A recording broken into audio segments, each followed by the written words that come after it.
We should be live on YouTube now. I had YouTube deselected like I thought. That didn't take too long. I'm gonna take this ridiculous hat off eventually, but I might wear it for a bit. What was I gonna say? I got lots to talk about. I still don't know if our event thingy-majiggy is working here. This thing that's supposed to read off all the recent events. So I might turn that off. Which I can do with the touch of a button, because I actually figured out how to use this Stream Deck that my mom gave me. Let's see here. Maybe I can't do it at the touch of a button yet. Oh well, I will be able to eventually. We'll hide that for now, though. Till we can get it to work. I've got a bunch of good stuff I want to react to today. A bunch of good stuff. All the good stuff. I wonder why people tend to follow us more on YouTube than Twitch. Or tend to watch our lives. Maybe it's just because that's where more of the audience is. I don't know. Oh! Maybe I figured it out. Could I get the chat highlight to work? Yeah! Alright, I figured that part out. Very cool.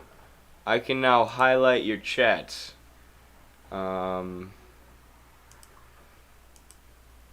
So Jacob wants us to watch this TikTok. I can open it straight from Streamlabs. Very cool, very cool. And I can highlight his chat for 10 seconds. Hopefully I can do that with everybody's. It might just be Twitch chats that I can do that with. But welcome everybody watching on YouTube. I don't value you any less than the people watching on Twitch just because I can highlight their chat. I promise. Maybe a little bit. Just kidding. Let's watch this TikTok Jacob sent us then, though, shall we? Let's see if my buttons work here. Reaction. Woo! And look at our fancy new reaction setup. Look, I'm in space.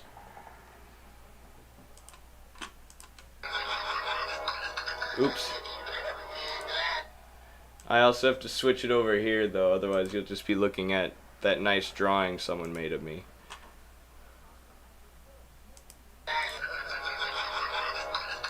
That actually is pretty funny.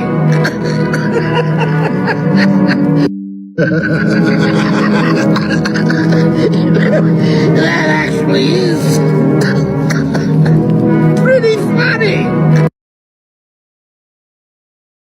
Oh, that's pretty funny. Cointel Pro Operation Vouch. Operation Vish. I doubt they named the whole bread tube operation after Vouch. But did people see that ContraPoints and who was the other one? ContraPoints and Philosophy Tube are going on Hillary Clinton's podcast now. I know our audience, a huge portion of it, was upset when I was supporting the Gray Zone article, linking, I believe, ContraPoints to the State Department. We lost a handful of followers and people were mad. And same with when we criticized Philosophy Tube, but you know, there were a lot of inconsistencies in their work, and you know, a lot of distortions of Marxism, and a lot of things worth criticizing. You know, and that doesn't mean they haven't put out any good work in the past, but the signs were there that they were, you know, State Department connected or just pro-State Department accounts in general.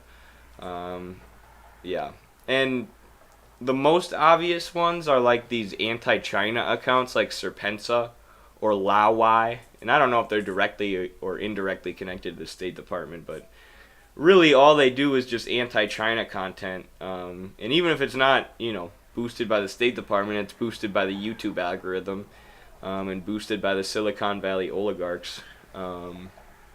These YouTube essayists just put out anti-China video after anti-China video after anti-China video. And it's like their career. It's their niche. Yeah, so you got to imagine there's some effort to boost that. within the ruling class apparatuses of telecommunication. I have also saved a TikTok that is now deleted of Vouch saying the most darndest things that make me thankful I never got into them. People might not believe this, but I didn't get into Vouch. But like, I definitely like considered him a lefty for a while. I just figured he was in favor of socialism because of some of the things he was talking about and the fact that he was debating right-wingers. And then I noticed he called everyone a tanky, and then he just spiraled into like basically a full-time NATO supporter. Just a woke NATO supporter. It's like, oh my goodness, this is not the left. This is not socialism. What am I watching? So I have this article about the Federal Reserve increasing the benchmark interest rate to its highest level since 2008, which I definitely want to watch. But I think I have some more interesting videos than that too. Yeah, boy. Thank you. I also have Revolutionary Blackout Network, Nick, going on Rising, which is a show that like Crystal Ball and Sagar and Jetty used to do. And apparently, this is one I haven't watched yet. All the other videos I've watched at least somewhat that I have for today. Apparently Nick like came after them about imperialism and in Venezuela. And maybe he was contested on the show, I'm not sure. But this sounds super interesting to me because obviously we're big fans of RBN. We've worked with them. I went on JB's show. JB is one of the great commentators who works for RBN, Revolutionary Blackout Network. When was I on his show? 2 days ago now. It all blurs together. I've been traveling around the internet lately, going on other people's stuff because it's fun. But I have not gotten a chance to watch this yet. Very interesting that Nick of RBN was able to get on Rising, that they're popular enough at this point to get on a big show like that. It makes me realize that we got to start reaching out more as at Midwestern Marks and getting me and Carlos on some big shows. Carlos has been on RT, but I'm terrible at responding to people when they reach out. I've been getting better. But either way, let's check this out. As I said, I haven't seen this yet, but I'm really looking forward to it. So let's roll. Earlier this week, White House Press Secretary Karine Jean-Pierre blamed the current immigration crisis on a flow of migrants fleeing authoritarian regimes in Latin America, and chastised Florida Governor Ron DeSantis for exploiting, quote, victims of communism by flying them to Martha's Vineyard. Let's watch. Let's remember, these folks are fleeing communism. When you think about Venezuela, what's going on in Venezuela, when you think about what's going on in Nicaragua, when you think about what's going on in Cuba, they are fleeing political persecution only to be used as a political pawn by the Florida governor. The way that we see it is alerting Fox News and not... No. As I pointed out in a handful of TikToks before I even saw that this is what the Biden administration was saying, Ron DeSantis and Greg Abbott, who, yes, are using, these migrants and these refugees like political pawns. Most of these people are fleeing from places that the U.S. has invaded or, shot missiles at recently or have been keeping under sanctions. And these are all actions that Greg Abbott and Ron DeSantis voted in favor of. They vote in favor of destroying these people's countries and turning them into refugees or migrants. And then when those people come to the U.S., Republican politicians treat them as political pawns. But then you have the other side of the coin, the other ruling class imperialist party in this country, the Democrats, who say, no, these people are fleeing communism. They're fleeing, the mild social democratic parties that have been taking power in Latin America recently. Which is just a joke. People are fleeing the sanctions. People in Syria aren't just fleeing Assad. They're fleeing the missile strikes, the chaos created by the Civil War, fomented by the U.S. and the U.S. State Department. City or state officials about a plan to abandon children fleeing communism on the side of the street is not burden sharing. That is not the definition that we see of burden sharing. It is a cruel, premeditated political stunt. That is not what that is what they are doing. And so we're always happy to have conversations about ways to further improve border processing, and we could be doing more. Joining us now to discuss his reaction is co-founder of the Revolutionary Blackout Network, Nick Cruz. Glad to have you with us, Nick. Thank you for having me on. So we want to ask you about this. Wait a second, I want to try out something new here. First time thing on Midwestern Marks here for Nick.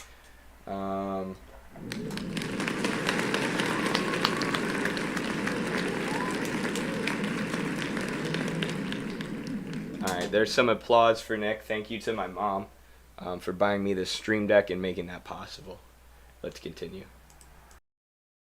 Question of how much communism is really to blame for the immigrants who have chosen to leave Venezuela. Is the press secretary here accurately describing the motives for so many people leaving the country? What's been going on there? My first reaction when I saw that, I was thinking, like, is that Sarah Huckabee Sanders?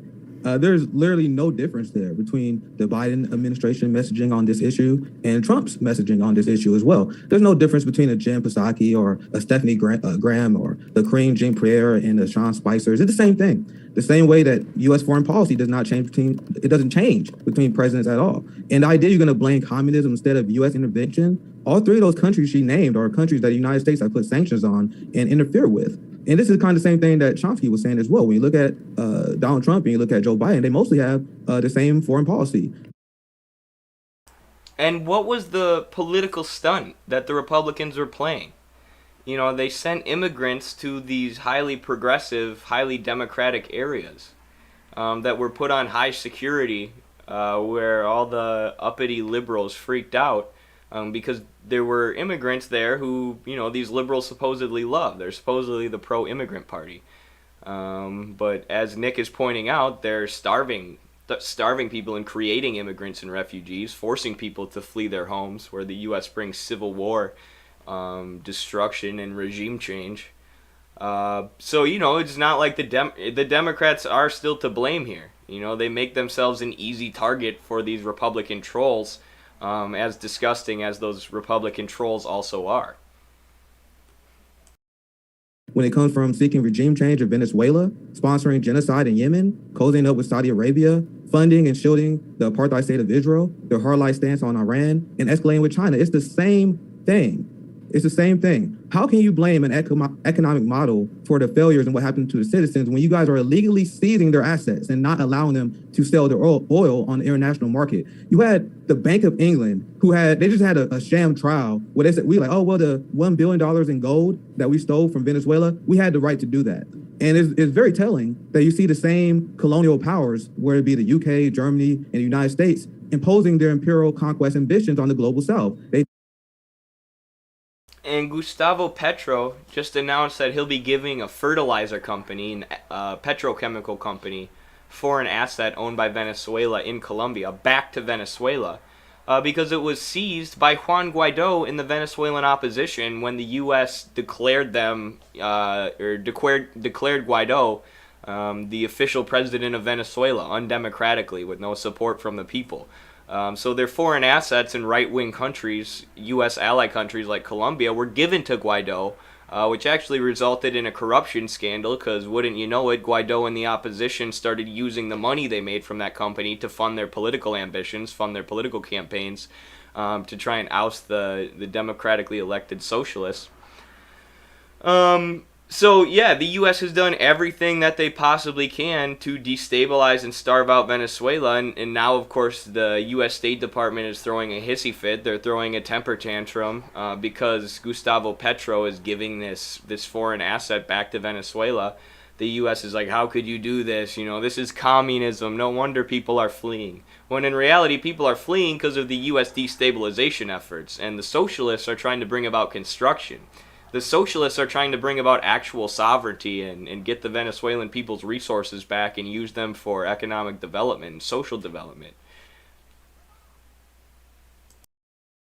They think they have the right to ruin the lives of Venezuelans, for example, and other countries because they reject their capitalist, imperialist political agenda. The Venezuelan people 100% knows what's going on. That's why Nicolas Maduro is stronger than ever. And this is another example of U.S. sanctions failing. They know the United States government is trying to take them down to install far right-wing fascists that is mostly white, that is mostly bourgeoisie, that has been waging an active class war. I want to say thank you to Mikey Soundtrack for subscribing, by the way. I forgot to say that. We added a few more rewards, emotes and badges and stuff like that for subscribers, so you'll actually get some stuff. Shout out to everyone who watches on Twitch. We'll also be coming at you with Twitch-exclusive gaming streams soon. I promise. It's going to be a thing. Against Venezuela. When you look at Nicolas Maduro and the socialist revolution that started 20 years ago, that is mostly supported by black, indigenous, and poor people. And you have the white bourgeoisie who in charge of the media, who run all the companies. They have been waging a class war backed by the United States, backed and supported by the United States. So it's the height of irony. The Democrats and Pierre, they complain about January 6th. If you look at the coups they sponsor in these countries that she listed, that January 6th is child play compared to what we do to Venezuela. We back Bolsonaro, who used to send death squads into Venezuela to assassinate and kill Maduro supporters. You had the hard far-right fascists in Venezuela that was setting left-wing supporters of Nicolas Maduro on fire in the streets. These are the people. I'm glad he's bringing that up because the opposition party in the right-wing countries surrounding Venezuela that the U.S. has backed have been, violent, nothing short of just violent thugs, trying to bring destabilization and intimidate the socialists. And that's actually going to be an entire chapter of the book I'm writing on Venezuela, just talking about what the U.S. has done or how much money the U.S. has dumped into countries surrounding Venezuela. Countries like Brazil and Colombia, which are then used to launch regime change efforts into Colombia, as Nick was just talking about there. It's millions and millions and millions of dollars the U.S. has dumped into Colombia. That we support. So the idea that you're going to blame an economic model instead of our actions is ridiculous on face value. Okay, look, I also oppose many of the policies you just mentioned, the support for regime change. I would get rid of all these sanctions too. But let's not gloss over the long history of corruption and political persecution by left-wing regimes in all. I don't like this guy. This is who they got to replace Crystal Ball. Okay. But authoritarianism though, right? Commie Trucker says the U.S. theft of Afghanistan's money after brutalizing their country for 20 years is among the most obscene actions of the 21st century. Absolutely. 50% of the country facing malnutrition and poverty now. Terrible that the U.S. does this and then refugees flee. And then rich, white, pampered people on the American news are like, well, what about left-wing authoritarianism in Venezuela? That's the reason people are fleeing communist authoritarianism. Have you ever thought about that? Okay, buddy. The U.S. sanctions have decreased their government revenue 99%. 99% in much of the world has called on the U.S., including the United Nations, have called on the U.S. to alleviate these sanctions, which are starving people, putting people in malnutrition, killing people. And as I said, decreasing their government revenue 99%. And this guy wants to do what about Maduro bad? Did you know there are people in Venezuelan jails? Yeah, well, 25% of the world's prison population is here in the U.S. But I don't hear you complaining about that. All of these countries as well, under policies that have totally immiserated Cuba and Venezuela. It's on and on and on. I think it's laughable to say it's all the U.S.'s fault. So Cuba has a higher life expectancy than the United States, a higher literacy rate, a much better healthcare system, despite the fact that the United States stole billions of dollars from them. So I'm asking you, Robbie, what's the excuse for the United States?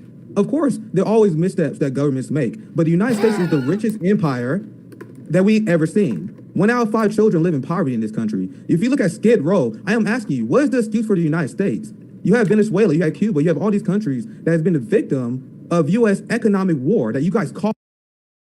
What was that guy's laugh? He just laughed at that. Even in my Western healthcare administration grad school program, where I have to use Western sources and peer-reviewed sources, I was able to argue from an academic perspective that the U.S. should just do exactly what Cuba and Venezuela have done with their healthcare programs. They've expanded education and healthcare. They've made healthcare education at the higher level free for those who are willing to go into the rural areas of Cuba or Venezuela where there's less healthcare access and serve for a few years in exchange for free medical school. So it's increased the amount of doctors massively to the point where doctors are now Cuba's main export, and they were able to, even during the COVID pandemic, send doctors all around the world to help people. And they've assisted Venezuela in doing very similar things. And Venezuela has been able to massively increase their healthcare access, and as well as their quality of care. Thank you, Johnny, for subscribing at Tier 1. Much appreciated. Thank you very much for the support. But anyways, I was able to argue that in an essay that's now on Midwestern Marks, but, you know, and that's an essay where I wasn't even able to be biased at all. You know, all I had to do was state the facts, and it's so obvious that, you know, even with far less resources and under U.S. economic embargo, Venezuela and Cuba have far outperformed the U.S. healthcare system. So this pampered dude on the Hill laughs at Nick for saying that when he's absolutely correct. All sanctions. Sanctions is seized warfare. You guys locked out Venezuela from the international market and you blame their economic system. We have the record amount of income inequality in this country that is higher than the era of serfdom. So Robbie, what's this do for capitalists? Who's sanctioning us? I don't think Skid Row, I mean, the collapse of American cities under progressive liberal democratic regimes is not really an indictment of Trump policies or capitalist policies. I mean, we get to if it's so great in Cuba, why are they fleeing here? Why are they crossing shark-infested waters? Well, Robbie, the point that Nick is making is that, look, if you really think it's the economic... I love how Bree has to slow it down and explain the point to this guy because he literally doesn't even get it.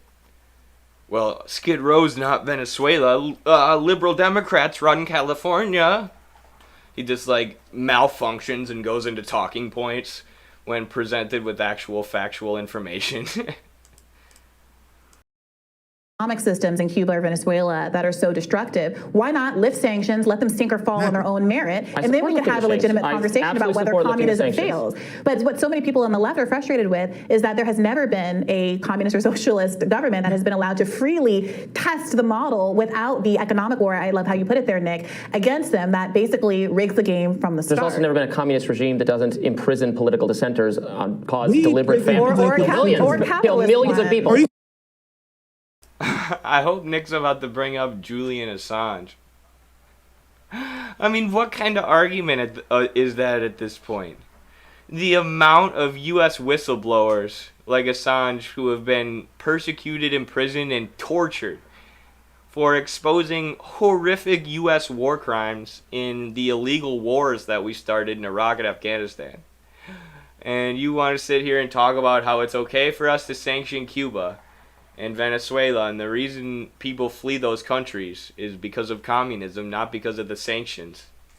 Because they persecute journalists and they imprison people for political crimes. When the U.S. will like back a coup in these countries, they'll like support a violent coup like the recent Silver Corp-backed coup in Venezuela, where some of the people had airsoft guns. But still, it'll be like a violent uprising against the government where they'll attack government officials or government buildings. And then they get imprisoned, or prosecuted. And the U.S. will be like, oh, look, the communist nation's persecuting political prisoners. Like, okay, we would also persecute people in the U.S. if they attack the White House. Look at what's happening, actually, to the January 6th rioters. They're all getting, really harsh sentences. That's not necessary. I mean, maybe you could call that still persecuting political prisoners, but every single country in the world does that. And there's a reasonable point where, it makes sense to apprehend somebody who's violently attacking like a government building or something. Like, I can't think of the guy's name in Venezuela, but there was a US-backed guy who stole a military helicopter and was firing grenade launchers at the Venezuelan state buildings. Are you saying that we don't? Or are you saying that we don't? I am not. Are you saying that the communists don't? No, I've indicted all of our policy. This is why we can never have honest conversations. I will criticize everything that we do, everything the capitalist West governments do, and they say, oh, so you're not criticizing them? I'm saying all the sanctions are bad. And then you turn around and excuse political repression under thug-like communist regimes that have killed millions and starved millions. It's ridiculous. Wait a minute, Robbie. It's insulting. Nobody here, we didn't bring up the political oppression because I think the observation that... Because you don't want to talk about it. You don't want to concede that it's true. I'm literally trying to, if you just let me get this sentence out here, Robbie. I think what Nick and I are pointing to is that political repression, all kinds of authoritarian abuses, those are things that exist around the world regardless of political orientation. However, those things are only brought, wait a minute, those things are only brought up, the overwhelming majority of countries in this world are capitalist. Why is he laughing?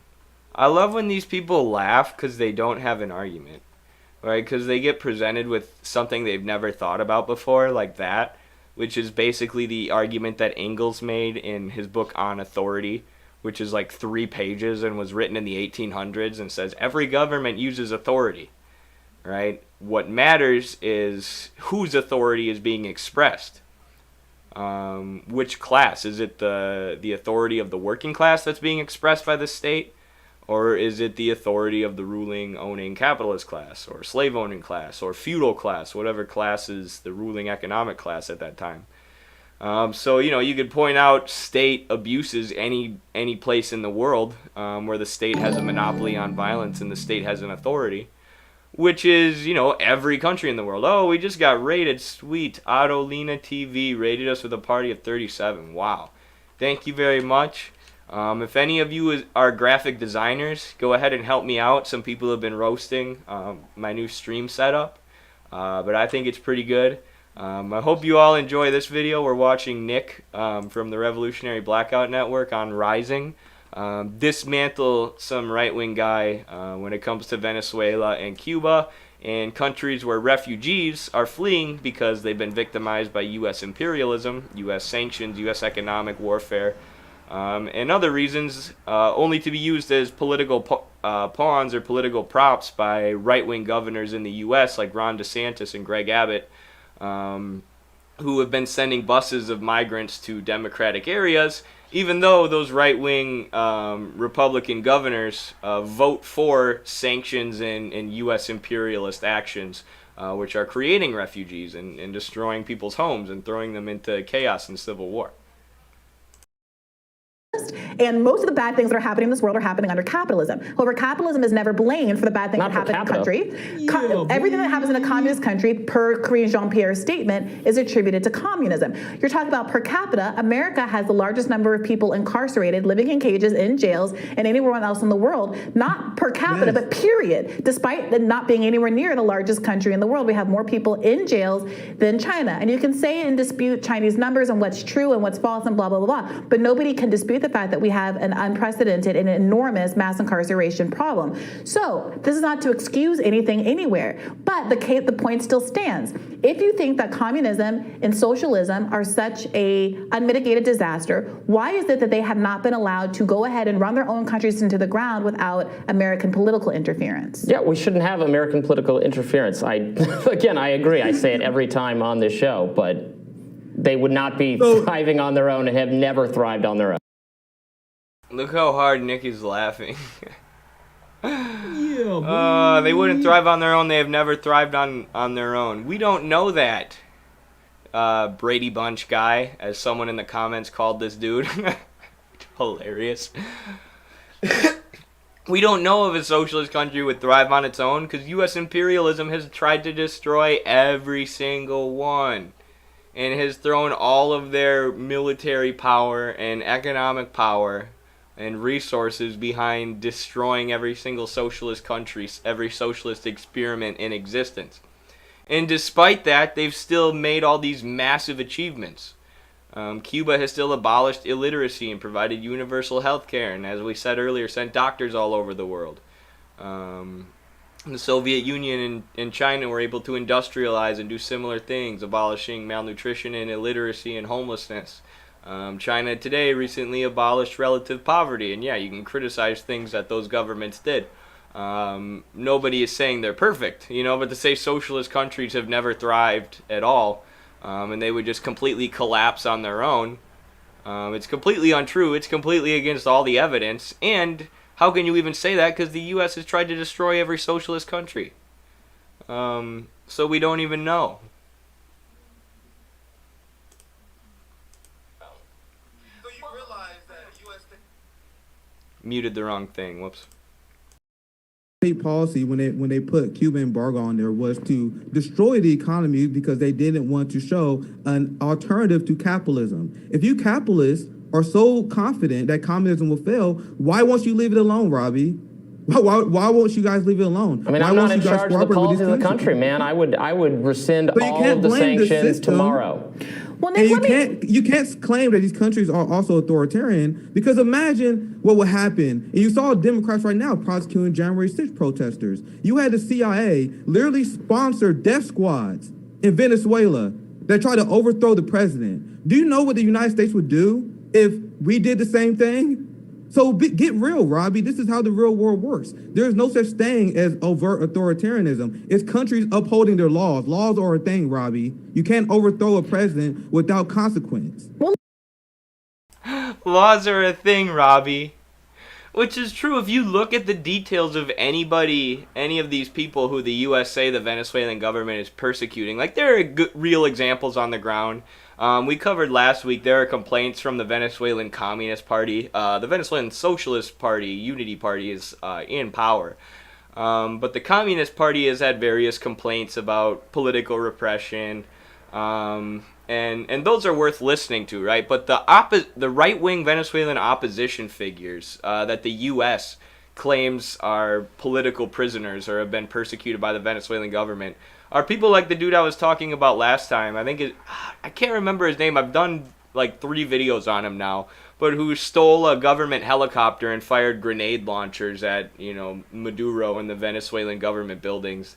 And the U.S., will act like these people are political prisoners. Like, imagine if someone stole a U.S. government helicopter and went and shot at the White House. Like, everybody in the country would be okay with that person being arrested or that person being apprehended.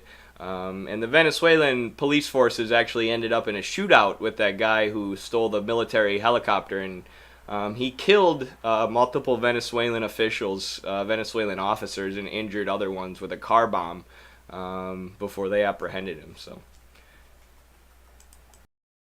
Look, and I think that Robbie does, appreciate that, and I, to his credit, would, if magically we're president of the United States, and maybe this will get him my vote. A lot of things would be different. Would lift sanctions on countries like Venezuela, but it seems pretty clear that most people, frankly, regardless of political party in this country, most of our political leaders anyway, would not do the same. And I think it's a really interesting tell about their lack of confidence that all of their narratives around some of these countries would actually, including a lot of the migrants. Right? So I would absolutely support and have supported forever ending the Cuban embargo. But a lot of the Cuban migrants who come, one of the reasons we don't do that is there's tremendous political pressure on Florida politicians, on Florida Republicans, from Cuban migrants who don't.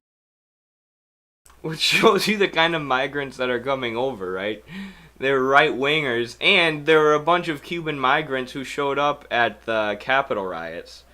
A bunch of CIA-backed Cuban and Venezuelan opposition or right-wing figures, various Iranian monarchist figures, figures related, connected to the Falun Gong, an anti-China organization boosted by U.S. intelligence agencies.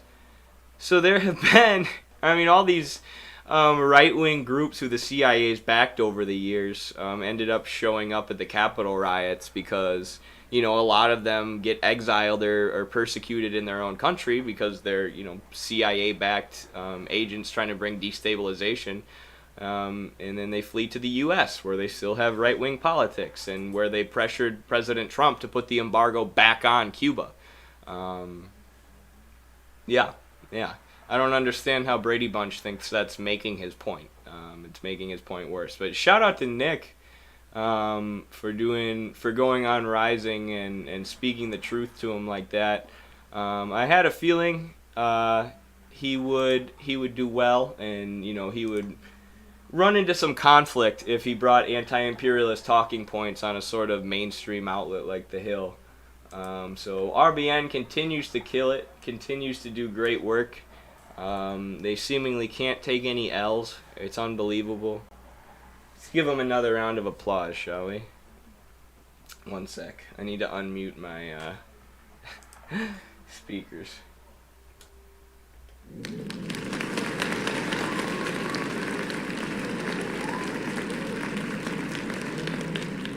Yeah, boy. Well done. Yeah, boy.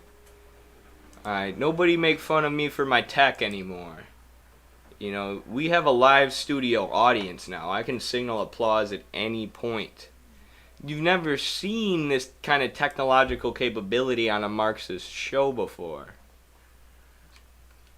Pedamio says, smug white guy gets angry at black man for telling the truth. Yes, that should be what they titled that video. Very smug. That guy had the most smug face and the most smug laugh ever. As he was just getting dismantled by Nick, the homie. Also, there are more people incarcerated in U.S. prisons today than there were incarcerated in the Soviet gulags by Stalin. You are correct, Jacob. At the height of the gulags, even. And, you know, why are they incarcerating people? For profit. At the behest of the prison industrial complex. Thank you, Ripped Unicorn, for following.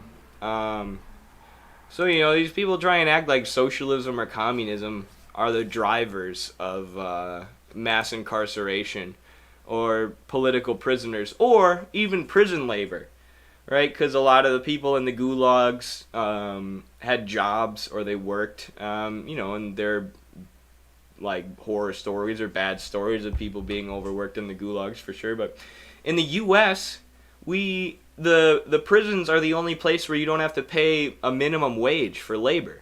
The minimum wage in the prisons, it depends on the state, but some of them are as low as 30 cents, you know, and others go up to like $1.10. That's like as high as it goes. So we have this system of mass incarceration and this so-called war on drugs enforced by the DEA and the police, these armed bodies of the state, which are filling the prisons with bodies who are then doing borderline slave labor, or not even borderline really because it's under the minimum wage, doing labor for like 30 cents an hour for telecom companies and whoever else is connected to the prison industrial complex, who then lobby the government in favor of laws which keep the prisons filled with bodies because they're making money off of it. And then you have these smug people going on the Hill or whatever corporate media outlet and saying, you know, socialism is the reason for prisons and mass incarceration. Like, dude, look around you. Look at your own country. Quit talking about authoritarianism in Venezuela and understand your own prison system. Jaheez.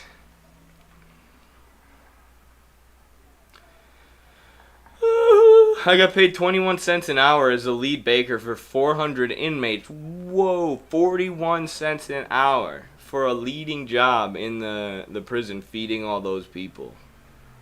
Like, that's not borderline slave labor, that is slave labor. Because some of the slaves would even be paid, you know, tiny amounts by their owners, which they could use to buy various goods. But they were still trapped there. You know, they're still enslaved and forced to work. So it is slavery. Capitalism and slavery have always functioned well together. And a lot of them don't have AC or heating in the South. That's insane. That's just insane. It's ain't like, and the fact that we still have solitary confinement legalized in so many places. There was the Black Panther recently who was on Democracy Now!, who was in solitary confinement for like 70 years. Let me look it up.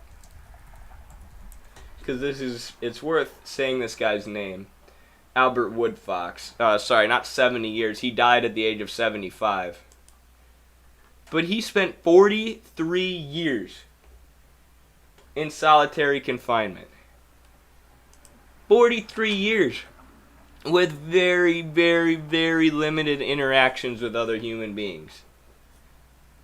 And they didn't break this man. Look at him. He's still smiling. He was eventually released. They realized that, of course, as with many of the Black Panthers and the socialist and civil rights leaders in the U.S. Throughout the last century, he was thrown in jail on trumped-up charges, persecuted for his political opinions and the color of his skin, and kept in solitary for 43 years.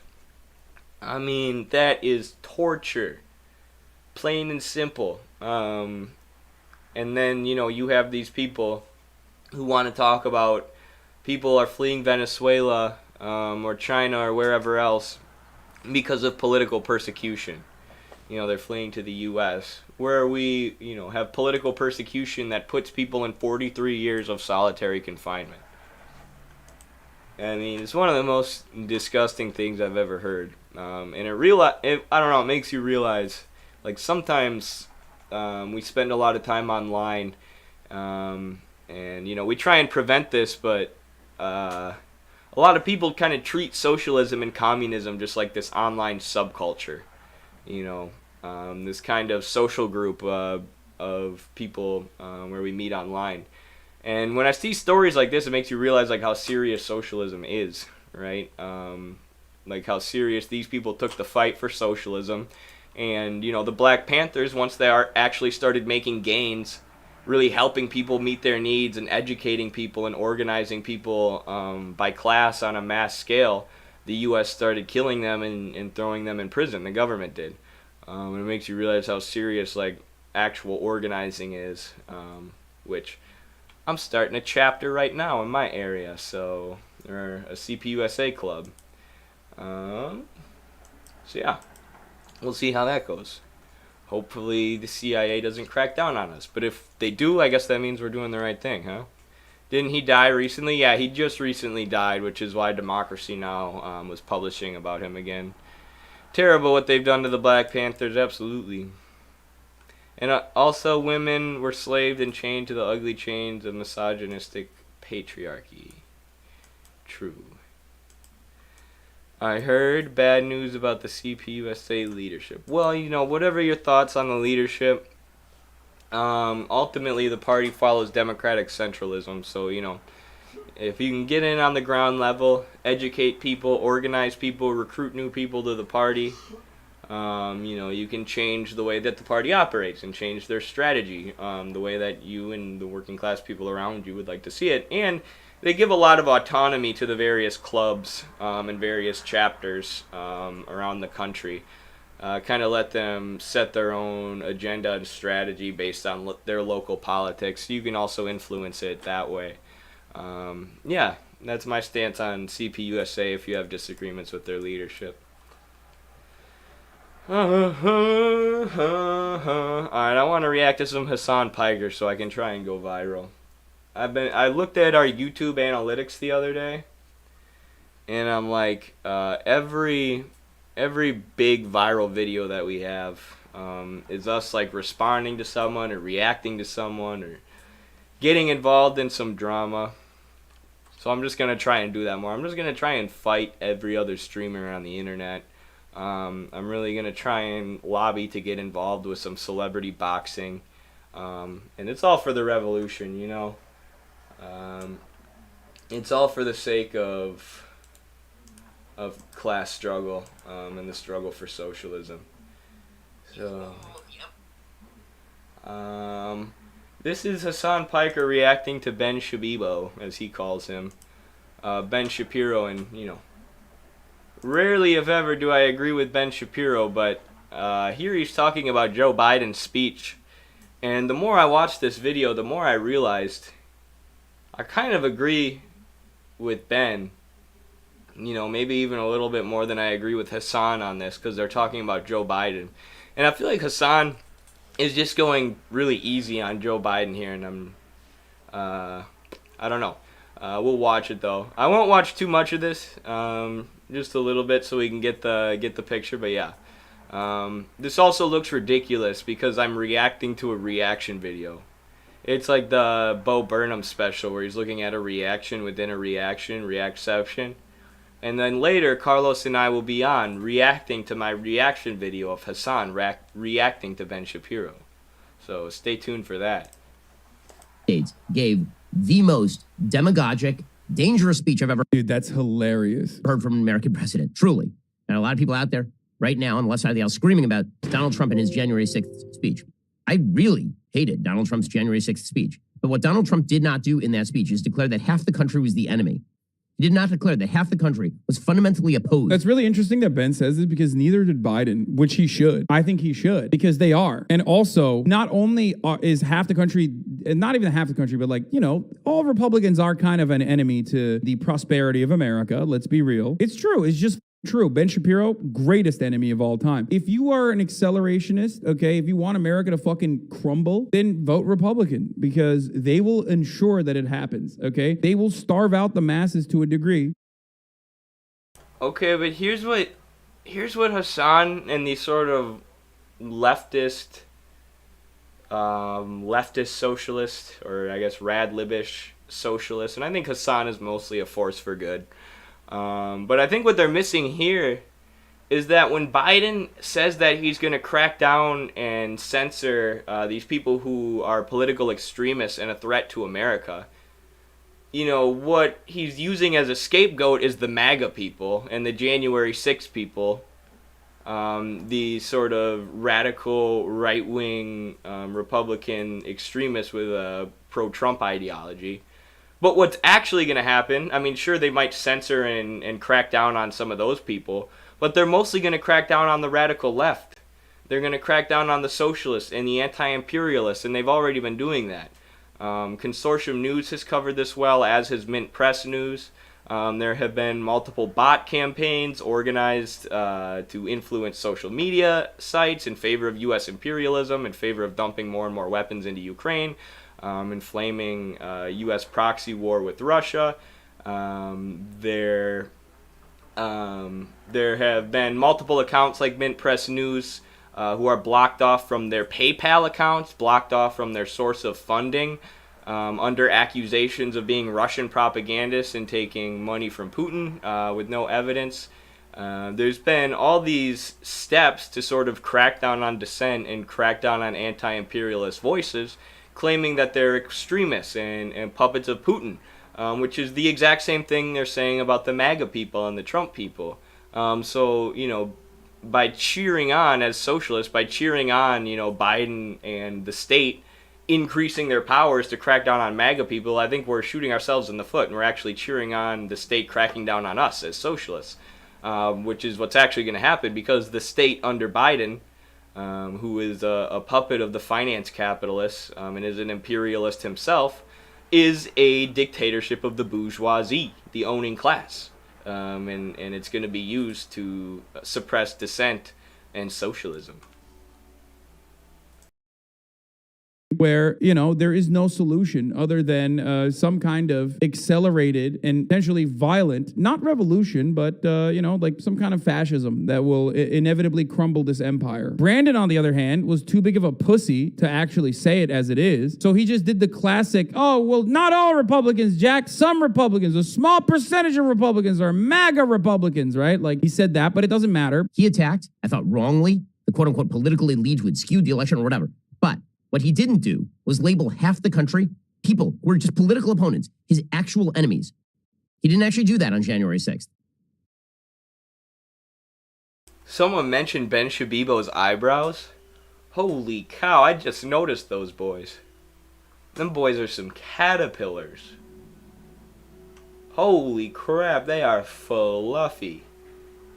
I did not notice that, but I almost agree with what he's saying, about Biden saying like half the country are expressing political dissent, so the government should crack down on them. It is a dangerous thing for a president to say, and obviously I don't agree with MAGA Republicans or the January 6 people, or people who support that, but I don't support the state, the dictatorship of the bourgeoisie, cracking down on people for their political opinions.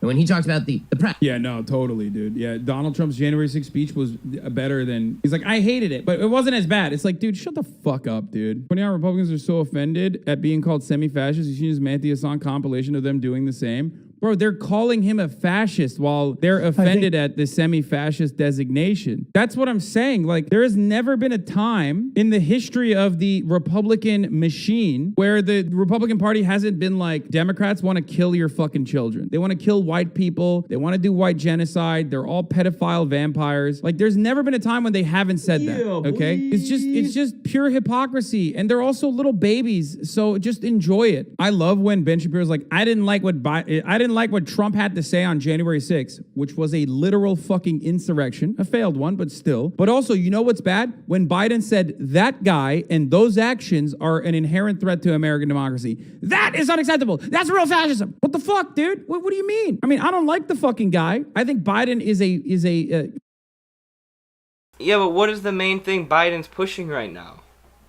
You know, more support to Ukraine, more weapons to Ukraine, in the hands of a lot of neo-fascist militias like the Azov Battalion. As he's cracking down on dissent, using censorship and claiming that it's only against, you know, extremists who are puppets of Putin propagandists, which is being used, you know, to target left-wing anti-imperialists, so-called left-wing anti-imperialists, socialists, as well as right-wing MAGA people. They're both being called puppets of Putin. You know, so this is very close to fascism, what the U.S. and NATO are doing. And, you know, it's capitalist imperialism at the least. And I just don't get how Hassan doesn't recognize they're also cracking down on left-wing anti-imperialists. I don't know what his position on the Russian invasion of Ukraine has been, or NATO operations in Ukraine.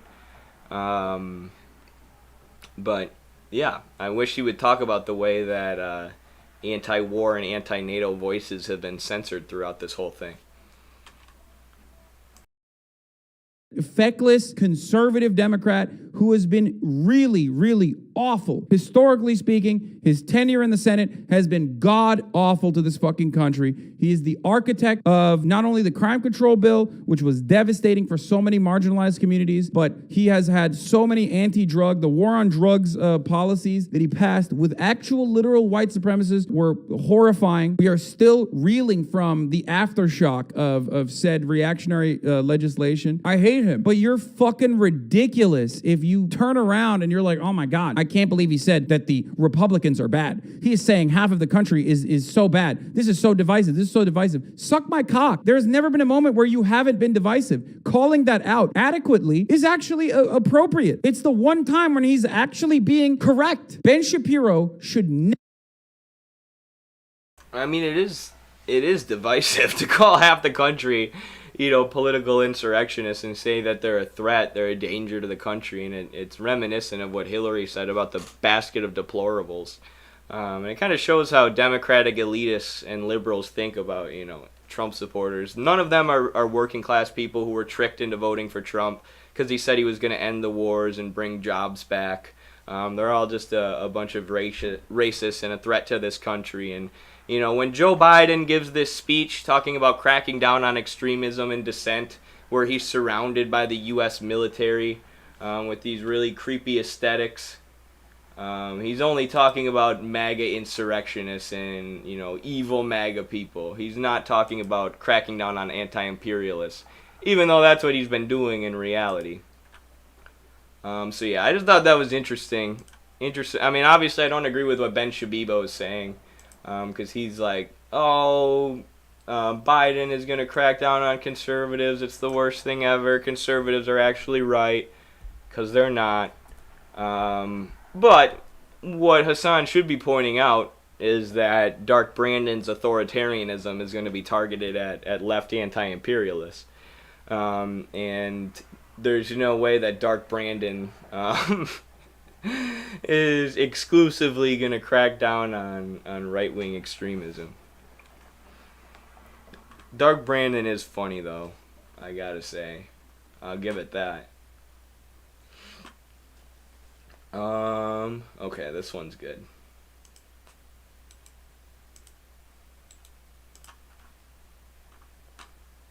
Check this out. This was a recent propaganda video that I haven't seen it all over TikTok. It's not like huge, but it is going somewhat viral, at least with people who, not this video in particular, but other clips from the same interview. I mean, I've been seeing it because obviously my interests on TikTok are in politics. So I've been paying attention to the war in Ukraine and watching other videos related to this, so it's more likely to pop up for me. There have been a lot of people who are seeing this, and it's a U.S. military general, or maybe not general, but a former U.S. military personnel who says he's going to Ukraine to help them fight against Russia for various reasons. And I think it'll be useful to break this down. So let's check this out. My name is Mike Cohan. I'm from Montana, USA. I served in the Army in Vietnam many years ago.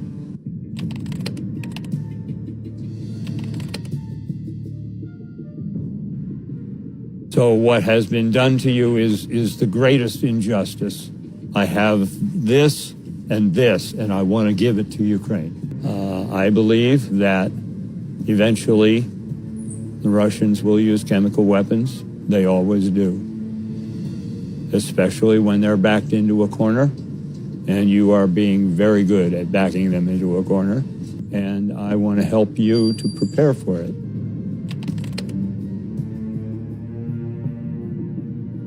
I could die here. If I do, it will be among men who say, Russian warship, go f*** yourself.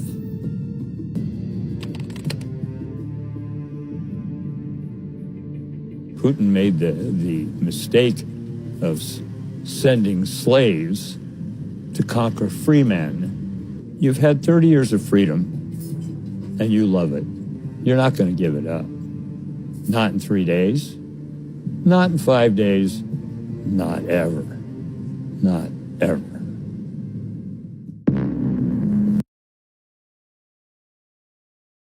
Oh, you gotta love that freedom that the collapse of the Soviet Union brought everyone. All the poverty and political and economic destabilization that basically amounted to a human rights disaster. That's what you call real freedom. But is it not insane that you have, a former U.S. military personnel, someone who served in the U.S. military who, it's being pitched as a feel-good story. This guy going and engaging in combat with Russia. This guy going and engaging in direct hostilities with another nuclear power with a USA patch on his shoulder, wearing a military uniform. It could be considered a direct threat by the U.S. military against the Russian military. Not even the U.S. waging a proxy war anymore, but actually sending military personnel to aid in the Ukrainian fight against Russia. And what's his justification? Russia might use chemical weapons at some point. Russia could potentially use chemical weapons in the future. They always do. And that guy's got some great acting chops there. He's really good at playing it up, playing up the drama. But, he was a veteran in Vietnam, the war he served in Vietnam. That was the war where the U.S. used Agent Orange and napalm, chemical gases, to destroy Vietnamese farms and infrastructure in civilian areas and destroy their forestry, which has poisoned the soil and left them with productive problems to this day. And, since then, the U.S. has used chemical gas as a justification to start many wars and launch missiles at many countries. But we continue to use chemical gas such as white phosphorus. And the U.S. has been caught using white phosphorus all over the place, including a country like Syria, that we missile striked because we said they were using chemical gas. So chemical gas is just utilized by the U.S. in, whatever way it's convenient, including here where Russia hasn't even used it, but the guy says, there's potential for them using chemical gas. They always do. Better go to Ukraine and try and kill all those Russians before they potentially use chemical gas. So this is the TikTok response that I made to that guy, which I don't know how well it's doing in terms of views and stuff, but... I have this, and I want to give it to Ukraine. I believe that eventually the Russians will use chemical weapons. They always do. I want to talk about this justification of the U.S. military directly engaging in combat with Russia, because Russia could potentially use chemical weapons in the future. First of all, this speaker is a Vietnam War veteran, which is the war where the U.S. used chemical weapons like Agent Orange to destroy the farmland and civilian areas in a country that never attacked us. And the U.S. has claimed to stop using chemical weapons since then, but they haven't. They still use white phosphorus. They've been caught doing it multiple times, including in Syria, which is a country that the U.S. missile striked using the justification of, oh, Syria was using chemical gas. And when whistleblowers at the UN said that there was actually no evidence that Syria used chemical gas, it was covered up by UN higher-ups, and the whistleblowers were smeared as puppets of Russia. So I know this is being pitched as a feel-good story, but this is a U.S. military official saying he's going to directly engage in combat with Russia because they might use chemical gas. It's the same propaganda techniques and weaponization of compassion that the U.S. uses anytime they want to do imperialism somewhere. And right now they want to turn Ukraine into a big Israel.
Oh no, I was muted the whole time.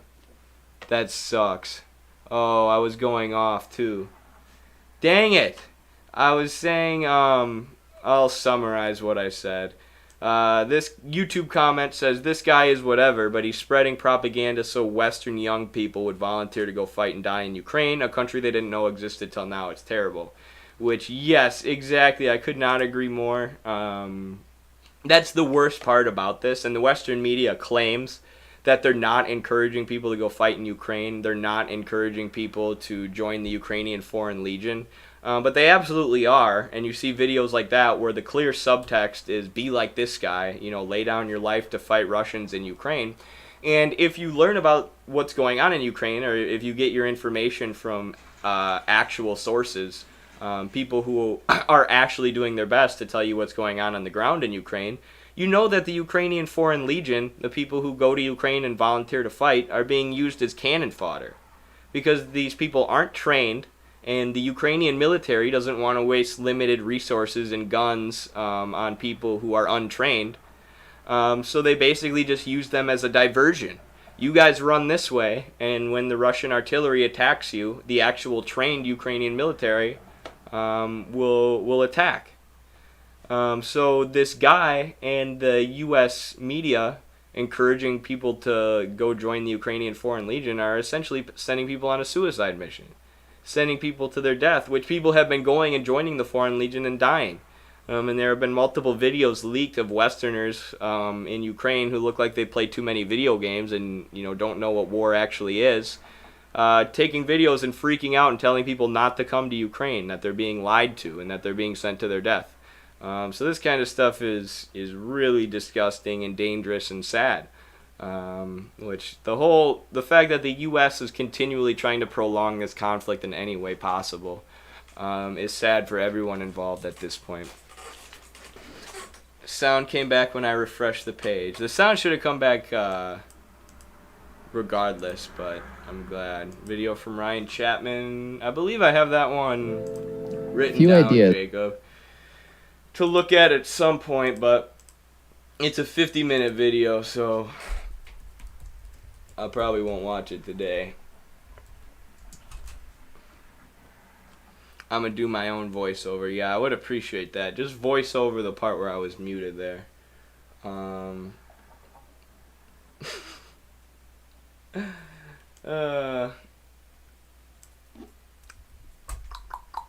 So there's more from this Mike Cohan guy, this U.S. military guy encouraging people to go fight in Ukraine. I don't know what he did this interview for. I believe it was actually for the Ukrainian government, or like a media apparatus connected to the Ukrainian government who published this. But here is another one of the TikTok videos. This one got quite a few views. So this is another one of the TikTok videos featuring him talking about Ukraine. A black and white picture taken by a French journalist, I believe in Mariupol. And it is a beautiful little girl with wavy hair. She's clutching her dolly. And she's leaning against the body of her grandmother. And she had just witnessed her parents being murdered.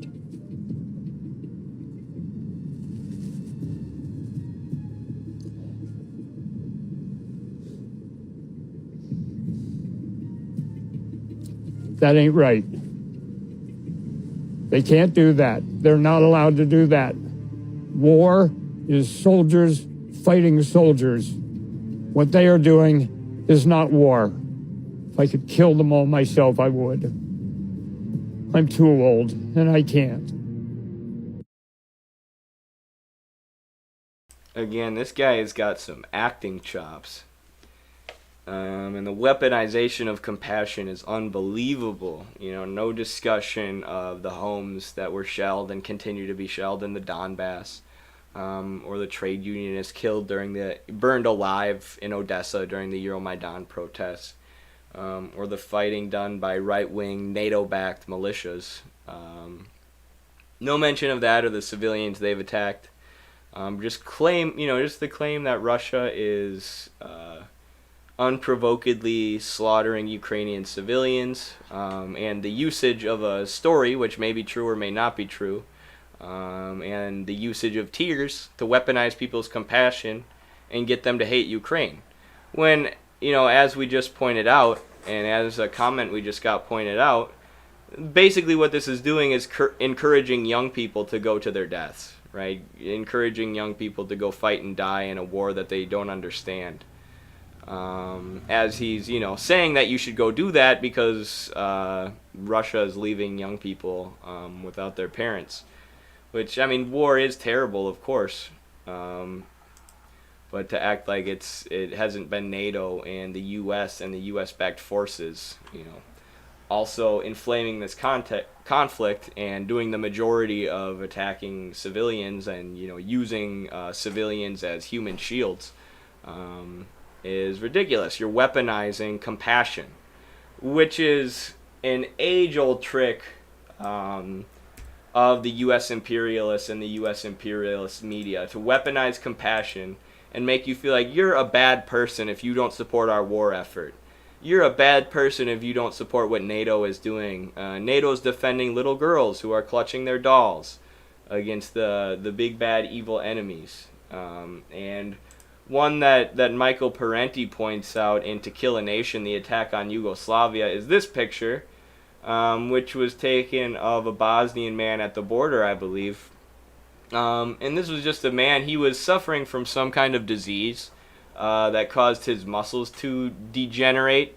And Time magazine took a picture of him standing here by this barbed wire fence, and it was published on the front page and used as justification for the NATO bombing in 1999, which demolished a lot of infrastructure, a lot of farms, a lot of power plants, killed a lot of civilians, and completely destabilized the region as a part of the West's, multi-decade-long effort to dismantle and destabilize Yugoslavia.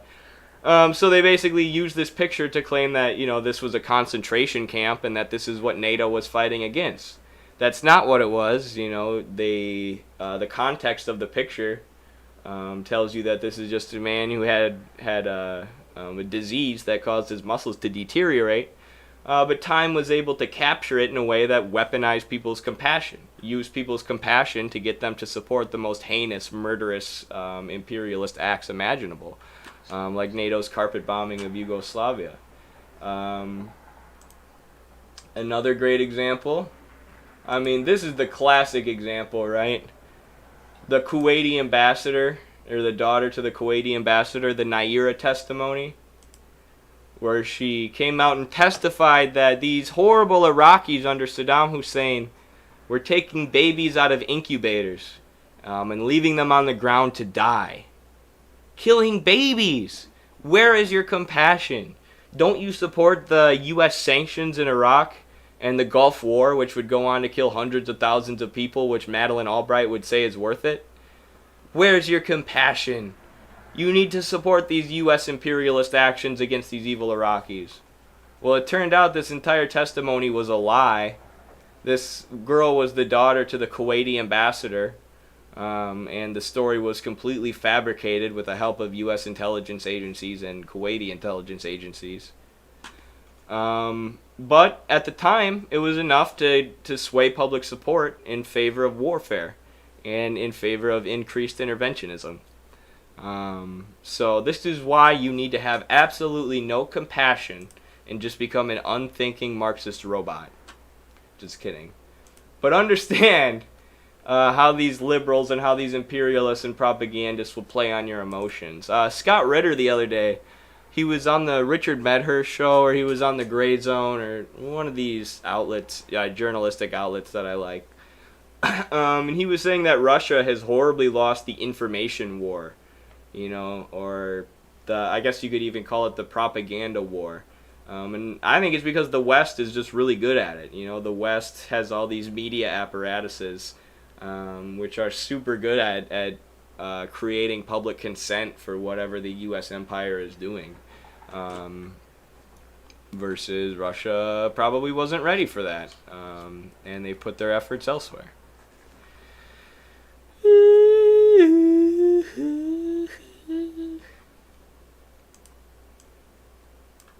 So yeah, that's Mike Cohen, the U.S. military veteran who went to Ukraine to fight them because of chemical gas. Not realizing the hypocrisy of being a U.S. Vietnam veteran who dropped a bunch of chemical gas on a country who never attacked us, but oh well. Alright, y'all, that's probably it for me today. We've been going for an hour 12. I mostly just wanted to check out the new try out the new background. I will be back later with Carlos, hopefully, probably, maybe. If not, that means I'm taking a vacation because I need it, because I've been grinding.